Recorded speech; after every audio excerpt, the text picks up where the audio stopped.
Olá, meus irmãos, Deus os abençoe. Mais uma vez estamos juntos aqui para nós meditarmos na poderosa palavra de Deus que está vivificando os nossos corpos mortais, a exemplo do que fez com Lázaro, que estava na sepultura, em trevas como uma semente morta, e o Verbo encarnado, a palavra, Cristo, deu uma ordem e chamou Lázaro para fora. Da mesma forma como ele fez com o filho da viúva de Naim, quando eles vinham carregando o seu esquife para sepultá-lo.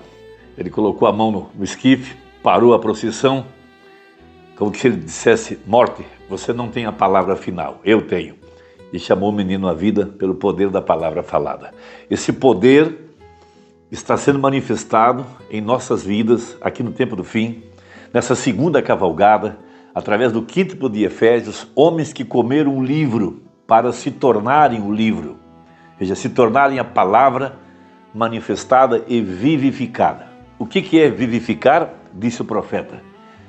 Vivificar é trazer à vida algo que esteve morto. Então nós, veja, como uma semente, estávamos mortos em delitos e pecados, de acordo com Efésios 2. Mas Deus, veja, através do seu muito amor com que nos amou, veja, Ele nos vivificou. Agora, para vivificar, Ele tem que usar o seu poder da palavra falada. Jesus disse: minhas palavras são espírito e vida. Por isso, o Senhor Jesus faz 3 coisas em sua descida, de acordo com a mensagem, o arrebatamento. A primeira foi o alarido. O alarido foi a mensagem. Veja, a palavra pregada e crida, veja, e recebida através da revelação pelo Espírito, e essa palavra está em nossos corações. Uma vez que a palavra está ali, temos então a continuação disso, que é a voz da ressurreição, que é o poder vivificador, que está na palavra manifestada nesse tempo do fim, através de Lucas 17:30, através de Malaquias 4 e Apocalipse 10:7. A segunda cavalgada, ou a terceira etapa, ou os 7 trovões, é a voz de Deus. Esta voz, veja, minhas ovelhas ouvirão minha voz. Veja, Jesus disse em São João 5, chegaria o tempo em que os mortos ouviriam a minha voz e ressuscitariam. São João capítulo 5. Romanos capítulo 8, verso 11. E se o Espírito daquele que dos mortos ressuscitou a Jesus habita em vós, esse mesmo Espírito vivificará os vossos corpos mortais. E completa o profeta: e os trará em obediência à palavra. Veja, ouvimos essa voz: sai dela, povo meu. Veja, quando Jesus foi no sepulcro, onde estavam os mortos, veja, ele trouxe apenas uma semente eleita que estava lá, Lázaro. Ele era uma semente eleita, ele era um morto que ouviu a voz do Verbo encarnado. Veja, da mesma forma que no tempo do fim, apenas os eleitos ouvirão a voz, ou seja, os eleitos são os primeiros a serem vivificados, porque primeiro foi Cristo, a primícia, manifestou-se com sinais e maravilhas, Hebreus 13:8, Apocalipse 4:12, e em ordem, os que são de Cristo, veja, ouviram a sua voz através da mensagem. Na era de Pérgamo, o Espírito Santo coloca esse mistério, veja, que nos ajuda muito a entender o que está acontecendo conosco. Veja, o que está acontecendo com a noiva. Ela é a única que está ouvindo a voz, a exemplo de Ezequiel. Veja, a profecia do vale dos ossos secos. Foi necessário a voz profética, o poder da palavra falada, para trazer vida ao corpo morto. Não há outra maneira. Muitos espíritos de Coré e Datã têm se levantado ao redor do mundo, invalidado a mensagem e juntando o povo ao redor deles mesmos, mas logo sua contradição vai aparecer. Essa gente que está ouvindo outra voz está bebendo outro tipo de água. Não essa água dessa chuva serode e temporã, produzida pelo ensinador de justiça. A contradição é que ficarão fora do arrebatamento os que estão ouvindo essa voz, verdadeiros ministros, verdadeiros Josués, que guardam a sua comissão de apenas falar o que está no livro. São esses que têm um poder vivificador em suas mensagens, porque Deus somente sustenta aquilo que falou o profeta, nada mais.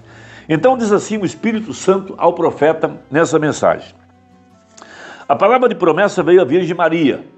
Maria, um tipo perfeito da verdadeira igreja, uma virgem, porque Mateus 25 fala que o Filho do Homem, veja, em sua descida, o 7º selo, a voz de trovão, veio despertar, veja, essa virgem prudente. Levantou-se também uma multidão mista, eu sei, mas apenas aquela que era predestinada recebeu o poder vivificador. A outra foi para as trevas, foi ouvir um falso ungido e assim por diante. Quando ela volta, a porta está fechada. Veja, a palavra da promessa veio à Virgem Maria, mas essa palavra de promessa era para Ele mesmo ser manifestado. Veja, Deus foi manifestado. Quem era o anjo que veio a Maria? O mesmo anjo que veio a Gabriel. Desculpa, que veio a Daniel. Gabriel. O mesmo anjo que veio ao profeta na caverna. O mesmo. É ele quem abre as escrituras. Quem é ele? Cristo. O que ele quer fazer? Manifestar-se em sua igreja virgem. Ele mesmo agiu naquela ocasião e cumpriu sua própria palavra de promessa na Virgem. Veja, foi um anjo que lhe trouxeram a mensagem. Mas a mensagem do anjo era a palavra de Deus. Isaías 9:6. Não foi um anjo que trouxe a palavra para nós? Não é um anjo ministrador? Não é o anjo de Apocalipse 10:7? Não é o mesmo anjo que veio a João em Apocalipse 19? Não é o mesmo de Apocalipse 22 que João quis adorar? É o mesmo. Cristo, o verbo, a palavra. Sim, ele cumpriu naquela ocasião tudo que estava escrito dele, porque ela aceitou a palavra dele para si. Nós recebemos os 7 trovões, nós recebemos a palavra. Sim, os membros da noiva virgem o amarão e terão os potenciais dele, pois ele é a cabeça deles e todo o poder pertence a ele. Eles são sujeitos a ele, assim como os membros de nosso corpo são sujeitos à nossa cabeça. Note a harmonia do Pai e do Filho. Jesus nunca fez nada sem que primeiro lhe fosse mostrado pelo Pai. João 5,19. Esta harmonia deve agora existir entre o noivo e sua noiva. Então, primeiro, a noiva recebe a palavra. A palavra tem que estar nela. Veja, ela tem que engolir o livro. Sim, ele lhe mostra sua palavra de vida. Ela a recebe. Ela nunca duvida dela. Portanto, nada lhe pode causar dano, nem mesmo a morte. Porque se a semente for plantada, a palavra plantada em nossos corações, a água a levantará novamente. O poder vivificador. Eis aqui o segredo disso. A palavra está na noiva, como estava em Maria. A noiva tem a mente de Cristo, porque ela sabe o que ele quer que seja feito com a palavra.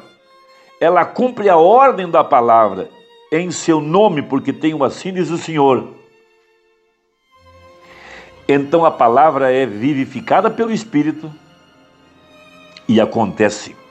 Assim como uma semente, sempre que é plantada e aguada, esta chega à plena colheita, servindo ao seu propósito. Então, primeiro, a palavra está na noiva. Segundo, ela é vivificada pelo Espírito. Terceiro, ela se cumpre de acordo com a promessa. Encerrando então, Lucas capítulo 1, verso 35, ou verso 34. E disse Maria ao anjo: como se fará isso, visto que eu não conheço varão?